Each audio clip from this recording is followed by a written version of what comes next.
for Faith book, the book of faith, the Word of God, the Bible. Magandang gabi po sa lahat. Ngayon po ay darako tayo na naman sa ating faith book for this Sunday. At ang text po natin ay makikita natin sa Colossians chapter 3 verses 5 to 6. Ang sabi po dyan at babasahin ko po sa NIV, "Put to death, therefore, whatever belongs to your earthly nature, sexual immorality, impurity, lust, evil desires, and greed, which is idolatry. Because of this, the wrath of God is coming." Ayan po, sa ibang translation or sa lumang translation, medyo mahaba po yung phrase dyan na sinabi dyan, "Because of this, the wrath of God is coming on those who are disobedient." Ano po? Simple lang po yung text natin pero malalim at mabigat. Ano po? At this study is, I have entitled this as The Challenge of a New Life. Ang malaking hamon sa bagong buhay. Ano po? Kasi simula pa lang dyan, sinabi na ni Apostle Paul sa mga taga-Colossians, patayin nyo yan, no? Put to death, therefore. Ano po? Makikita po natin dito, dahil this is an concluding passage because of that word, therefore. Pero alam po natin na kaya sinabing therefore dahil may mga statement na nauna. At yung nauna po, yun yung makikita natin sa verses 1 to 4 na piniliwanag ni Apostle Pablo na iba na yung identity natin, iba na yung pagkatao natin bilang mananampalataya. Ano po? Sabi dyan sa verse 1, babasahin ko lang po para mas malinaw yung pag-aaral natin. Sabi dyan, "Since then you have been raised with Christ, set your things on things above, where Christ is, seated at the right hand of God. Set your minds on things above, not on earthly things.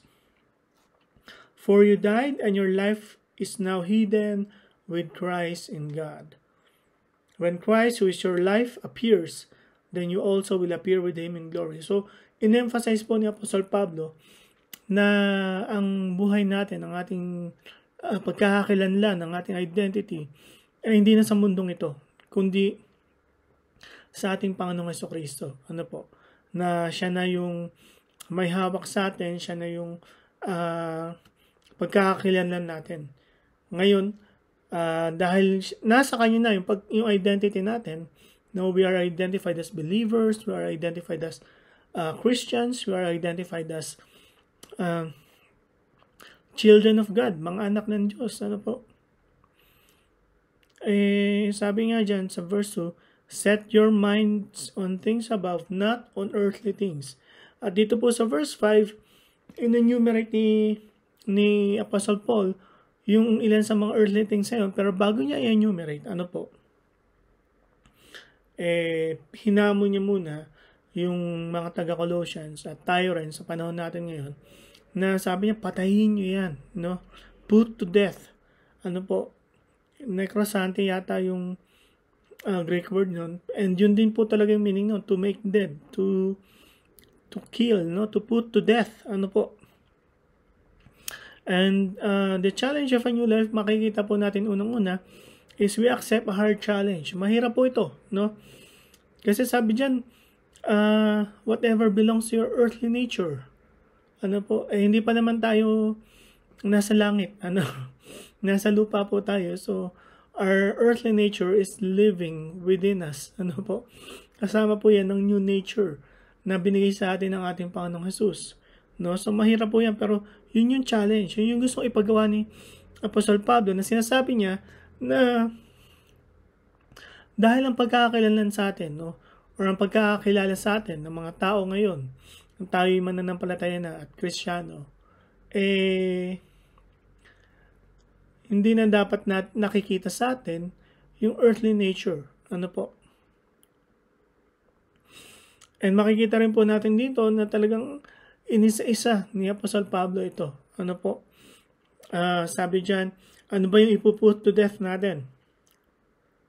sexual immorality, impurity, lust, evil desires, no?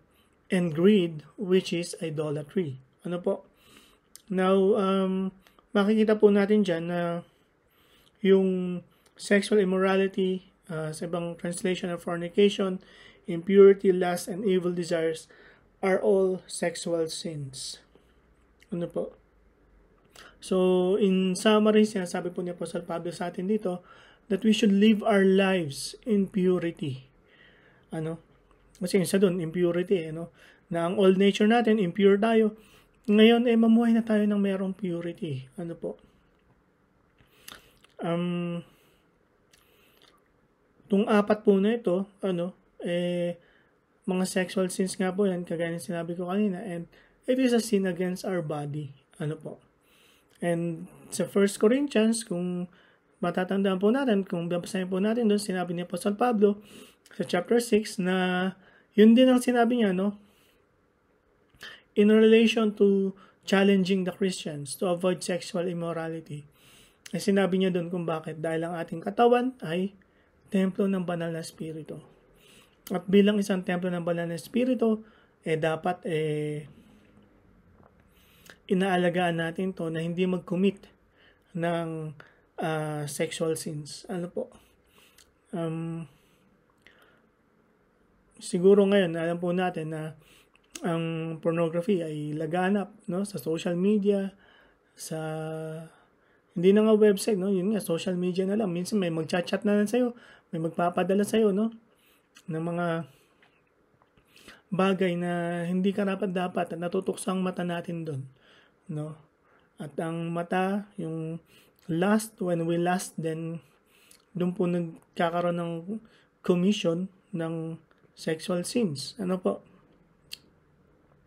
Sa social media, hindi lang siguro mga pornographic videos, pero ngayon, lalo sa mga particularly, sa Facebook hindi po masyado, pero particularly sa Instagram, na napakarami doon, no? At hindi po natin madadaya ngayon, sa panahon ngayon, yung algorithm ng social media, ano? Alam ng social media, alam ng Facebook, alam ng Instagram, and iba pang social media applications, yung madalas nating tinitingnan. Ano? Kaya kung madalas natin tumitingin sa kagaya ko, yung Instagram ko, pag pinindot nyo yung search, no, ang madalas makikita nyo doon, news about football, news about sa Lakers, ano, NBA, and wrestling news, ano. And syempre, mga news din or mga account din na tungkol sa medyo nakain ako ng sistema ng K-pop, ano po. Pero yun nga po, ibig sabihin, kaya yun ang lumalabas sa search page ko nang wala pa akong sinesearch. Kasi alam ni Instagram na for the past few days, for the past few weeks, for the past few months, yun yung mga tinitingnan kong media, no, na tumitingnan ako anong balita sa wrestling, balita sa Lakers, balita sa other sports, ano po, at balita sa mga K-pop, no. At matagal po, no, hindi imposible pero matagal bago mawala yon, ano. So, pero ganun, pag sa social media may sinearch ka, no, alam na po ng Facebook ano yung i-feed nila sa'yo, no. Alam po natin ngayon na hindi naman pag nag-open ka ng Facebook, lahat ng lalabas doon yung friends mo eh. May mga account doon na kumbaga may sponsored, may account doon na ina-advertise sa Facebook, ano po. And ganun din sa ibang social media like Instagram. Anyway, kaya ko po sinabi, ibig sabihin lang, maging maingat tayo sa mga sinesearch natin kaya sa social media. Dahil pwede po yung mag-lead sa sexual sins. Ano po. Meron po akong isa sa mga mentor ko po na missionary. Dati siyang missionary sa Muslims, pero ngayon ay siya ay nasa isang organization who battles human trafficking. Ano po. Kagaya po siguro nung ministry nila Pastor Elliot, no? Pero siya talagang sumasama siya sa mga raid, no? So mas mas involved sila sa ganun. Sinabi nga po niya na the most factor or the thing that contributes to human trafficking, no, na mga tao, kadalasan po mga kabataan yan at kadalasan mga kababaihan na nata-traffic, nabebenta, ano po, ang number one contributing factor po yan ay of course pornography, no. So kaya sinabi ni Apostle Pablo, patayin natin yan, ano po. Ibig sabihin ng pagpatay ay talagang wag natin i-feed, no, kasi sabi diyan, we put to death by denying these things of the food and its nourishment, no, kasi pag na-feed natin yan, no, pag may tinignan tayo sa social media natin, sa mga cellphones natin, ang mga bagay na hindi natin dapat tingnan, no, lilipas ang ilang araw, hahanapin natin yun, and pag hinanap natin yun, no, it becomes nourished, it becomes active, at hindi na natin hindi na natin kagad maaalis sa buhay natin yun, ano po. Dapat po tayo maging maingat, no, hindi po madali yun. Again, it's a hard challenge, but we have to accept it. And ang pangalawang bagay dyan na pinapatay sa atin ni Apostle Pablo is yung covetousness or greed. Ano po? Dahil alam niya that it can be terribly destructive. Ano po?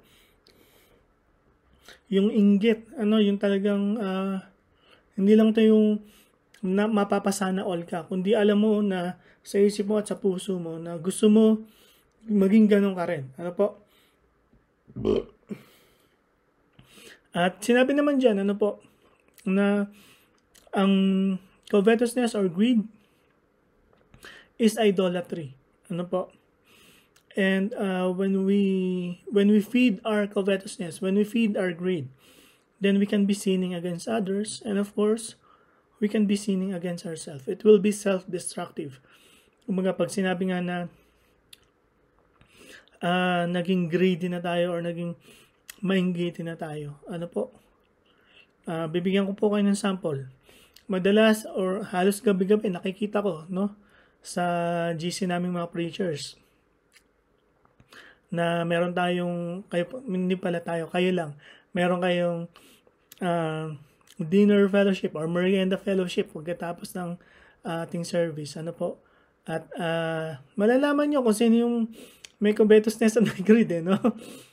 Kung sino yung magsasharon, no? Kung 5 piraso yung tinapay, kung sino yung kukuha ng 2, di ba?